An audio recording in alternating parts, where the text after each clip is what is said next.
Assalamualaikum warahmatullahi ta'ala wabarakatuh. Qala musannifu rahimallahu ta'ala wa nafa'anallahu wa bi'ulumihi wa bi'ulumina min syaihina fid darinil amin. Assalamualaikum warahmatullahi ta'ala wabarakatuh. Semoga kalian semua sihat ya. Jadi insyaAllah kita akan masuk pada kitab yang sangat ringkas hadisnya, yang sangat mudah untuk difahami dan seronok untuk dibahaskan. Iaitu tentang kitab Irsyadul Ammih. Kitab iaitu petunjuk bagi orang-orang awam. Kerana kitab ini adalah syarah kepada Al-Bara'in di Suyuti. Kitab hadis 40 Imam Suyuti ya. Ini syarah hadis gitu kan. Sebenarnya hadis di dalam kitab ini sedikit kenalan lah. Hadis dalam kitab ini sebenarnya panjang. Contoh kita ambil innamal a'malu binniyat wa innamal likulli imrin ma nawa ila akhir. Hadis tu panjang matanya tapi diringkaskan di sini kepada orang awam ini untuk faham gitu kan. Seronok untuk dibahaskan kerana beberapa pengajian saya itu di kuliah-kuliah luar saya maupun masjid ataupun surau, memang saya akan mensarankan untuk baca kitab ni. Kerana kitab ni tersangkalah ringkas ya, mudah untuk dipelajari. Baik. Dan kitab ini juga sebenarnya saya telah menyusun juga untuk yang baru gitu. Kerana kitab ini telah disusun oleh guru saya. Lalu saya pula menyusunkannya dan banyaklah penambahan-penambahan info-info ya. Dan kitab ni pernah saya dicetakkan pada tahun 2019 gitu. Saya pernah cetak kitab ni. Tetapi cetakan tu tak banyak kerana modal kita yang sikit gitu kan ketika itu. Jadi kalian doakan saya untuk saya cetak balik kitab-kitab ni insyaAllah. Baik, kitab ini telah disusun oleh Imam Al-Alamah Jalaluddin As-Suyuti dan beliau telah wafat pada tahun 911 Hijriah. Begitu lama ya beliau meninggalkan kita. Jadi kita sertakan Al-Fatihah kepada beliau insyaAllah amin. Dan penyusunnya adalah Muhammad Naim Saidi Asy-Syafi'i. Beliau adalah sedikit biodata beliau adalah guru kepada guru saya lah. Ya, Muhammad Naim As-Saidi, dan rumah beliau dengan rumah saya itu tidak jauh. Dan beliau sekarang adalah Gus gitu kan. Beliau adalah pengajar di Mahat Tahfiz Darul Faqih. Dekat belakang ni kalian boleh nampak logo Mahat Tahfiz kami juga mengeluarkan buku. Kerana kan kehebatan gitu kan. Hebat sungguh insyaAllah. Baik. Kita akan mulakan dengan biodata. Pentingnya biodata. Kenapa? Supaya kita ini mengenal siapa yang kita belajar. Kita apa yang kita belajar dan pengarang tu siapa dia. Pentingnya kerana beberapa guru-guru sekarang ni tak mementingkan tentang biodata. Sebenarnya biodata biodata ini sebenarnya penting untuk kita tahu. Kalau kita tak tahu, kita tak akan cinta untuk belajar. Begitu juga dengan Nabi Muhammad SAW. Hari ini kita kenal baginda dengan kita belajar Syama'il Muhammadiyah. Kalau kita tak kenal, maka kita akan kata Nabi itu adalah Tuhan. Itu jenis orang yang tak mengaji. Jadi kita yang mengaji ni tidak berfikiran seperti begitu. Baik ya. Dia dah mula nak jauh ni. Jadi kita singkatkan. Baik.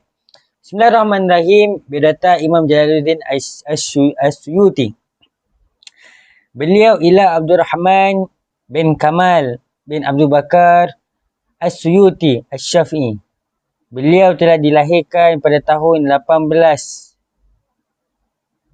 Beliau telah dilahirkan pada tahun 849 Hijriah bersamaan tahun 1445 Masihi. Beliau telah menjadi yatim ketika berusia 5 tahun.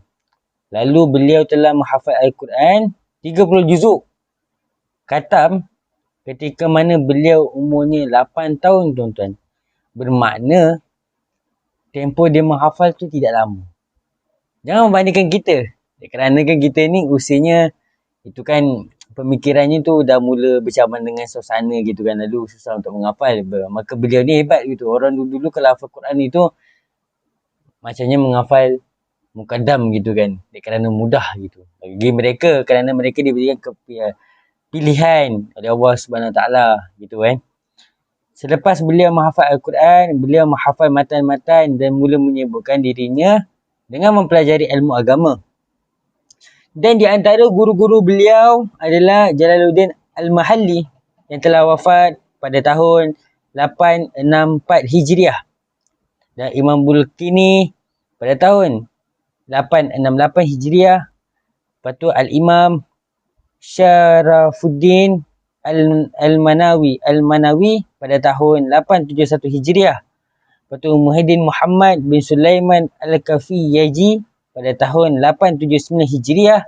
Saifuddin Al-Hanafi pada tahun 881 Hijriah. Dan ramai lagi gurunya. Dan ketika mana saya dulu masa mengaji dulu, guru saya pernah kata beliau ni Imam Jalaluddin Asyuti ni, beliau ni gurunya itu mencapai lebih kurang 500 ke 600. Begitu ramai. Dan 500-600 itu guru-gurunya itu ada termasuk lelaki dan perempuan. Jadi saya ni, kita ni gurunya tak sampai 500-600 kan. Jadi kadang-kadang guru kita ni tak ramai gitu. Tapi alimnya lain macam. Gitu kan. Kadang-kadang kan belajar. Bermakna kat sini bahawasanya ilmu itu bukan saja kita belajar dengan lelaki, dengan sama jantina, tapi kita boleh belajar dengan lelaki maupun perempuan. Dengan nawa itu dia untuk belajar. Nawa itu ta'allum wa ta'lim. Ya. Itu niatnya. Faham? Kat sini pun ada tulis bahawa guru beliau dihitung lebih kurang 600 orang dalam kitab Muhaddarah ya. Pertama kadang-kadang bahasa Arab ni saya dah mutola'ah gitu. Tapi kadang-kadang tu tersasul nak menyebutnya ya. Jangan dikecam gitu. Kita tak sempurna. Ya. Beliau juga telah mengarang sebanyak 700 buah kitab. Banyak tuan. Saya baru 2 kitab saya karang gitu kan. Sebenarnya ada 4. Tapi yang dicetaknya 2 lagi tak belum. Kerana kan tak habis dia punya penulisannya gitu, yang sibuk gitu. Di antara kitab-kitabnya yang telah dicetak dan dijumpai iaitu Itqan fi Ulumil Quran, Asy-Syaba' An-Nazari, Fiqh wan Nahwi. Ini wan ni kadang-kadang wan ni adalah waw kalau bahasa Arab, tapi dia kadang-kadang tulisannya tulisan Melayu. Tapi susah untuk saya membacanya gitu. Syamarih, Adab Futiyah dan sebagainya lah. Kadang-kadang banyak bahasa Arab tapi dituliskan dalam bahasa Melayu gitu kan. Jadi susah untuk saya menyebut. Baik. Beliau wafat di Sayyidah Aisyah di Kahirah Mesir pada tahun 911 Hijriah bersamaan 1505 Masihi, ketika beliau berusia 61 tahun ataupun 60 tahun. Jadi kat sini apa kita nak bagi tahu tentang beliau ni adalah beliau ni diwafatkan di Mesir gitu. Kalau ada berkelapangan untuk ngaji di Mesir, maka pergi Mesir tu.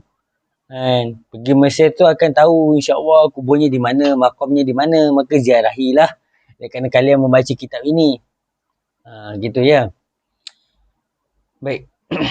Bismillahirrahmanirrahim. Alhamdulillah wa syukurillah wa sallallahu ala sayyidina Muhammad wa rasulillah.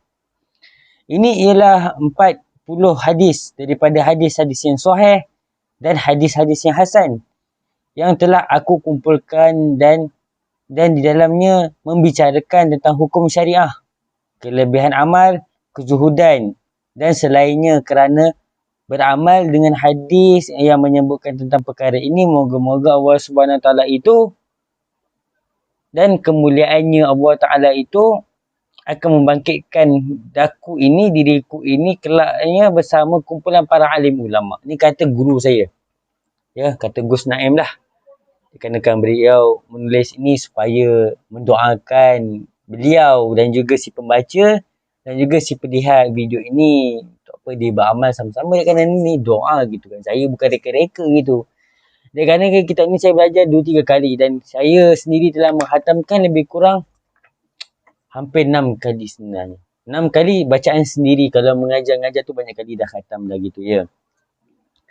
Jadi sedikit mukadimah. Jadi pada hari ni kita baca mukadimah je. Saya tak akan baca tu kerana kan bukan sebab saya tak suka. Bukan sebab saya tak nak. Tapi disebabkan saya lebih suka untuk mengasingkan pendahuluan dan baru kita masuk pengajiannya. Biar kita faham dahulu siapa karangannya. Ini cara saya.